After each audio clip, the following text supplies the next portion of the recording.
Dignitaries and colleagues, as every one of us is aware that since 1st of July 2024, we have the new criminal laws, including Bharatiya Saksha Adhiniyam 2023. Its implementation has marked a significant shift in our legal history. While the challenges are undeniable, particularly in aligning with the new evidentiary framework, they are not unsurmountable. With careful deliberation and a commitment to upholding justice, these obstacles can be turned into opportunities for refining our thinking in this program. The aim is to ensure that these laws serve the purpose in making our judicial system more fair and effective. With these words, And I will be your I would kindly request. I'll maintain the clock and I'll do the tintinabulation. Okay. With these words, I kindly request our chair, Professor B.T. Kaul, sir, to take it forward from here. Sir, we were supposed to start this session at 2:15. We are slightly late. And My apologies, I got held up somewhere. Thank you, sir. In fact, there is an apparent conflict of interest between Professor B.T. Kaul and myself. And that conflict of interest, that sir has been my professor. He taught us law, brilliant teacher in criminal law in Delhi University. So we are here, I am here because of sir. So I thought I must I must kind of be a part of this conflict of interest. Oh my God. So thank you very much for coming, and please. Sir is the darling of legal fraternity. The legal fraternity in India. He is from London School of Economics. He recommended my case, and then I got admitted in LSE for my LLM, and then we have been following it up. So we are great fans of Professor B.T. Kaul. Over to Professor B.T. Kaul. Well, I'm very happy to be part of these deliberations today. In fact, Mr. Mahesh talked to me some days back. I said I would allow to be part of the IPC deliberations, CRPC deliberations, because procedural law is something which trial lawyers know much better. And to chair the session with prosecutors and lawyers and police people around, I don't think I fit into the bill. But anyway, I'll try to do whatever justice is done to the subject. I'm very happy that this program has been initiated today by this institute, because I have been associated with this institute for quite some time. I was also a resource person there for many years. And Mr. Ansari is a dear friend, because when I was the chairperson of Delhi Judicial Academy, I thought prosecutors were not getting training. And I was feeling it very bad, because the day they would be appointed, next day they would be put into the courts. And they did not know either to sink or swim. So I think they needed to be trained, and therefore I initiated the process of having programs. And I'm sure that those programs are still going on Delhi Judicial Academy. We had a lot of regular programs for judicial officers and also for the prosecutors together, because there was a lot of ice to be broken. Sensitization and the problems that they should have understood of each other. I think one of the greatest resource persons I used to have was Mr. Ansari. So we are very keen to hear him, because his participation in this deliberation is very important. Now, the preamble of the Act is very important. I think that's what brings us all together here, because it says it is to consolidate the law and to provide general rules and principles of evidence for fair trial. Now, fair trial is a very, very important concept. I think that is the very basis for an adversarial system of criminal justice. You had a choice between inquisitorial, you had a choice between adversarial, but since foundation of any adversarial system is fair trial. So therefore, fair trial, fair investigation, speedy trial, speedy investigation. Now these are very, very important components of Article 21. And I think some of the cases which have brought this concept of fair trial to the forefront is Zahira Sheikh's. Now Zahira Sheikh is a very, very important concept, which it gave that role of a judge, role of a prosecutor, role of a defense counsel, and what is ultimately, if you see Malimat Committee report, it says that the purpose of criminal justice system is a voyage in the quest for truth. And that is the foundation. We have that presumption of innocence. We have the foundation of what we call as let 10 guilty people go scot-free than an innocent person is punished, because the civil liberties is something which the law has to zealously guard.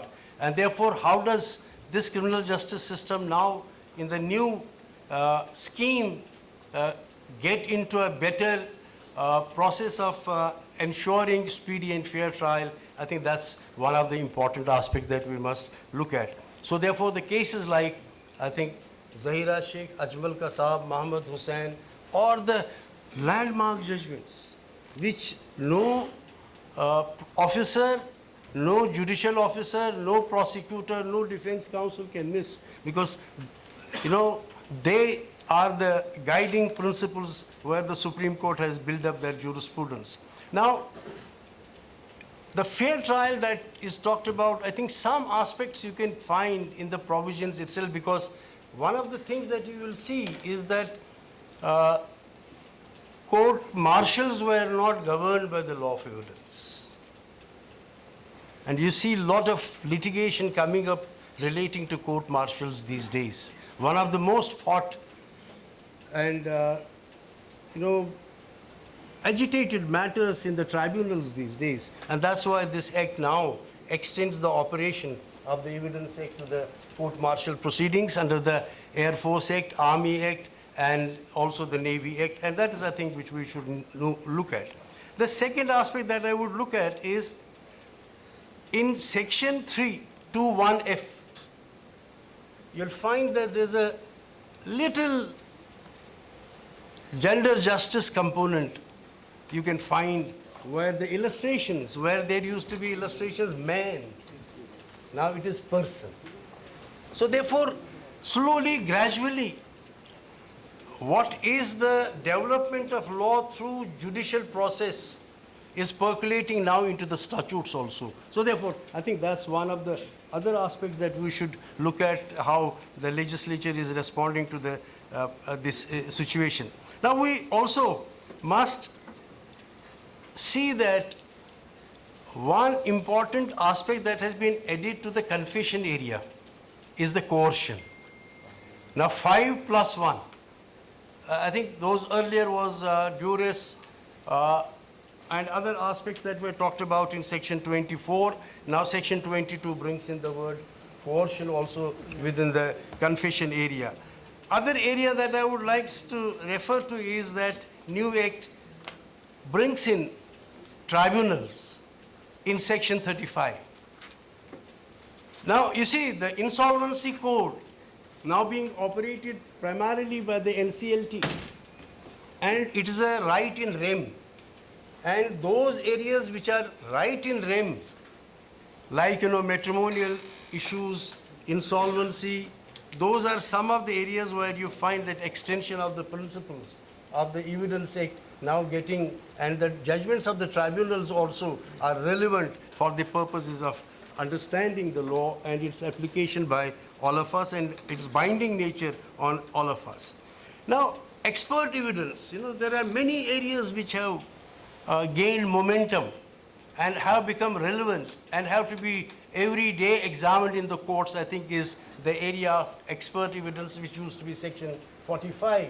Now it is Section 39, and we have a new area that has been added in the field is experts in other fields. Now what are those other fields? Will the courts be applying rules of nociter ausis, or they will apply rule of egisdem generis, or they will come out of this when reading them in the context of the other words that are used in this provision are some of the areas that we must look at. Sensitivity of the legislature you can again see in Section 124, which earlier used to be Section 118, where we used to say lunatics, but we have, I think, now done away with that word.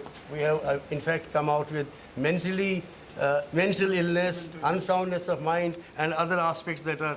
So these are some of the areas which I thought, and I think a very important provision, I think the Supreme Court in Zahira Sheikh's case emphasized greatly was Section 165.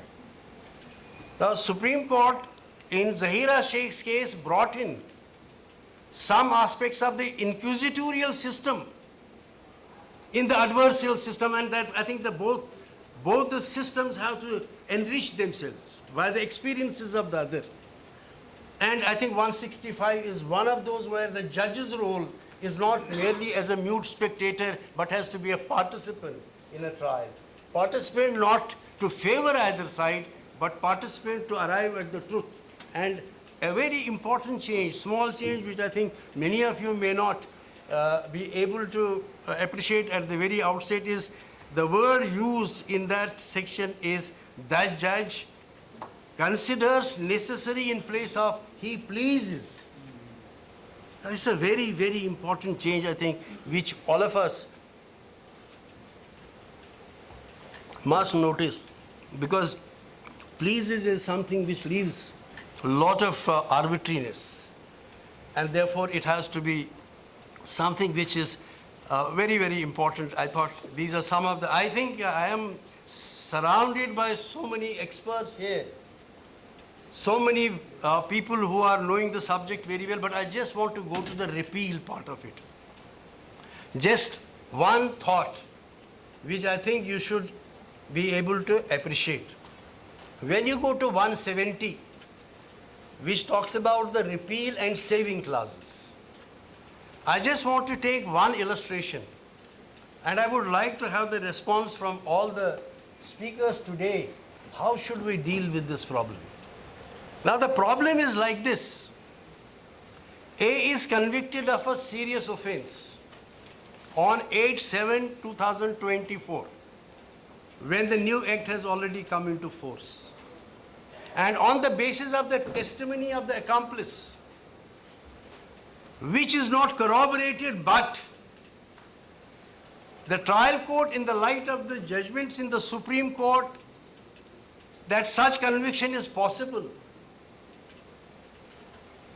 if the trial court judge applies the rule of prudence and harmonizes the provisions of 114B, accomplice is untrustworthy, a presumption that is created by 114B, but at the same time a rule of evidence in 133, that conviction can be done even on the uncorroborated evidence of an accomplice. So therefore this is a question where the trial court has convicted a person applying the rule of prudence and held him guilty. Now an appeal under the BNSS has to be dealt with by the BNSS. There's no, I don't think there's a problem to that, because very clear provisions of that. But let us suppose he is to see the appeal under BNSS, will he apply BSA? Because BSA says now under 138, you cannot convict a person on the uncorroborated of an accomplice. So therefore, corroboration is necessary under the new provision. So do we deal with this case? Because if we deal with under BSA, conviction has to go. But if we deal this provision also under the Indian Evidence Act, so apply appeal under the BNSS, but the provisions of the Evidence Act to be applied should be BSA or Criminal Procedure Code, Evidence Act, Indian Evidence Act 1872. I think that is something which is a matter of challenge. I think all of us must ponder over on this point. So I don't want to make a long speech. I would certainly like to intervene in between, but I think we have lot many speakers here. Personally, my feeling is we could have amended the existing laws. Instead of, because what has happened in Evidence Act, I think quite a bit of changes that are very important changes that they will say. Now, I think document, the definition of document brings in electronic and digital. Electronic was already there, but it brings in now digital, mode.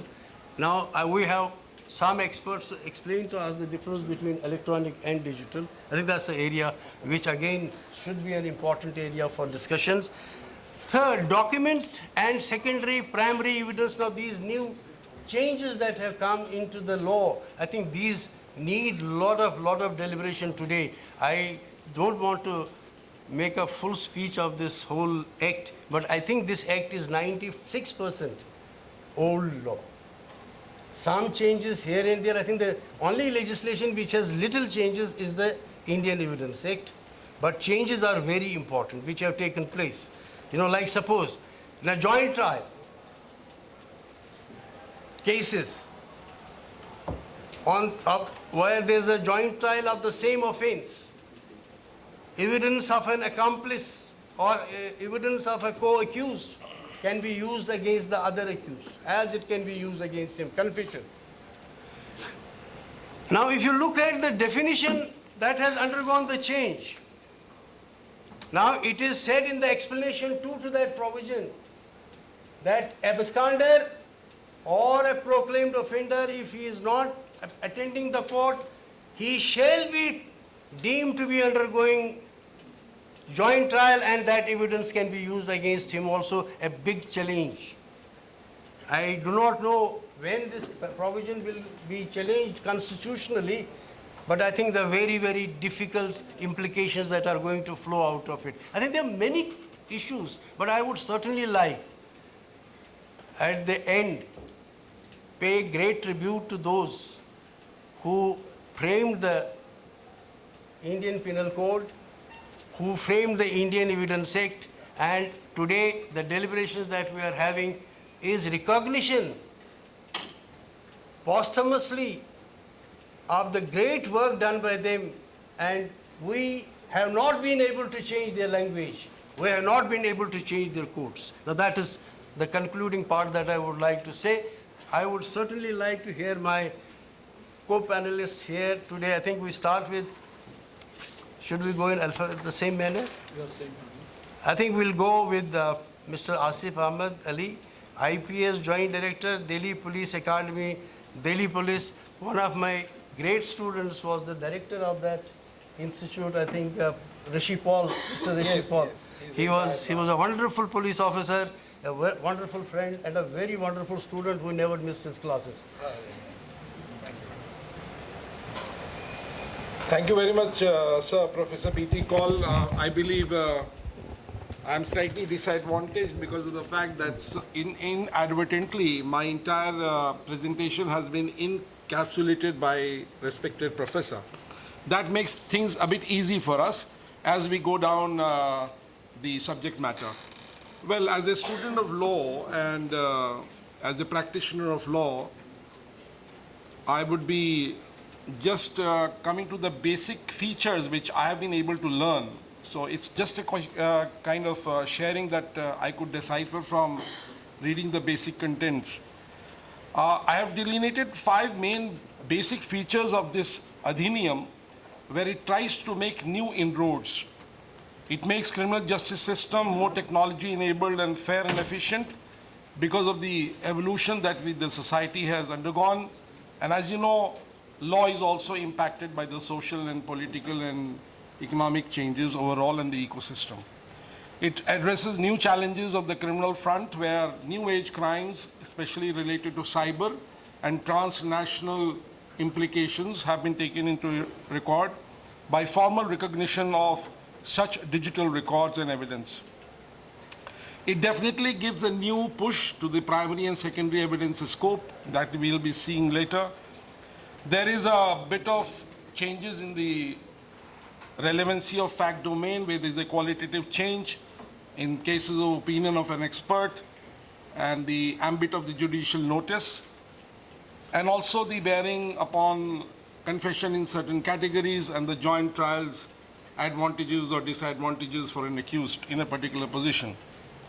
Obviously, because it's a new adhiniyam, it deletes certain constitutional terminologies, the colonial legacy that we had in the document, and obviously some of the obsolete terms that we had.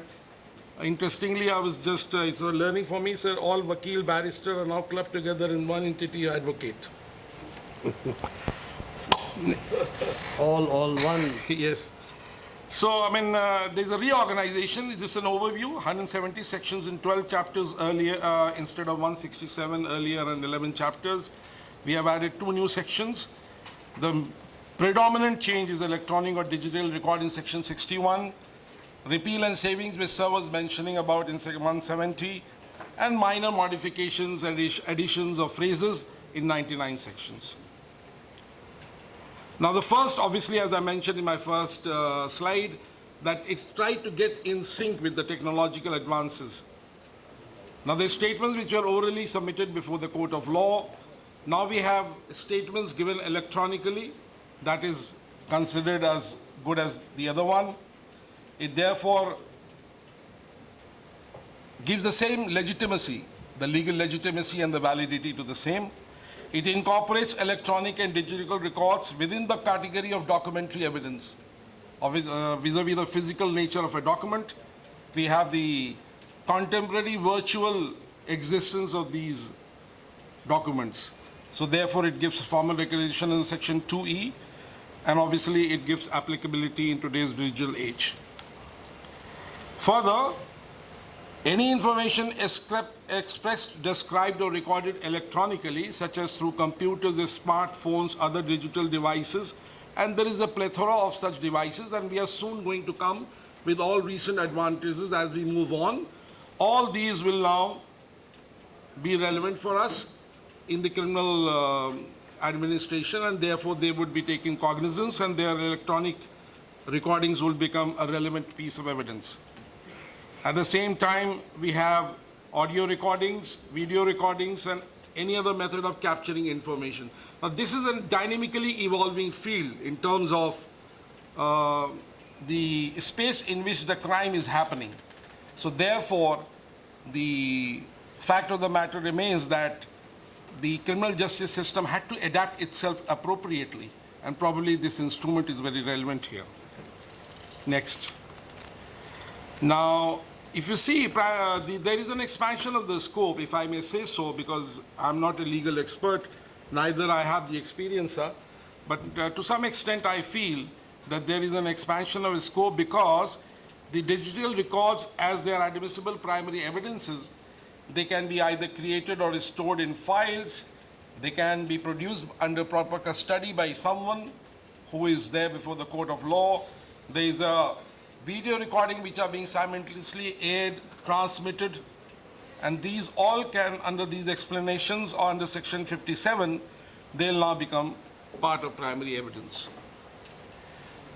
Now, the section itself gives legal validity to this. It ensures its enforceability, and therefore there is a parity that is brought by the adhinium with the